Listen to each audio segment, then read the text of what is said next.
আসসালামু আলাইকুম। আজকে পাটায় বাটাবাটি ছাড়াই মাছের ভর্তা বানিয়ে আপনাদেরকে দেখাবো, যা আপনারা খুব সহজেই বাসায় তৈরি করে ফেলতে পারবেন। অনেক সময় কিন্তু বড় মাছ খেতে ভালো লাগে না, তাই এভাবে ভর্তা বানিয়ে খেতে পারেন। তো এখানে আমি রুই মাছ নিয়েছি 3 পিস, ভালো করে মুচমুচে করে ভেজে নিয়েছি।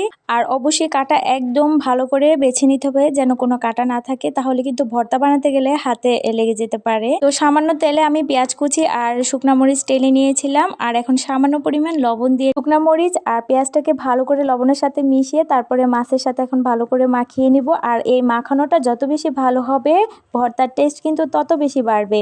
এখন শেষ পর্যায়ে আমি একটু সরিষার তেল দিয়ে দিব। আর হাতের কাছে যেহেতু ধনিয়া পাতা ছিল না, তাই দিতে পারলাম না, দিলে আরো বেশি ভালো হতো, ফ্লেভারটাও খুব বেশি ভালো আসতো। তো এই তো রেডি হয়ে গেছে। এই ভর্তা দিয়ে আপনি নিমিষে 1 প্লেট ভাত খেয়ে ফেলতে পারবেন, এত মজা লাগে ভর্তাটা। তো আমার ভিডিওটি যদি ভালো লেগে থাকে তাহলে অবশ্যই লাইক, কমেন্ট এবং শেয়ার করবেন। আল্লাহ হাফেজ।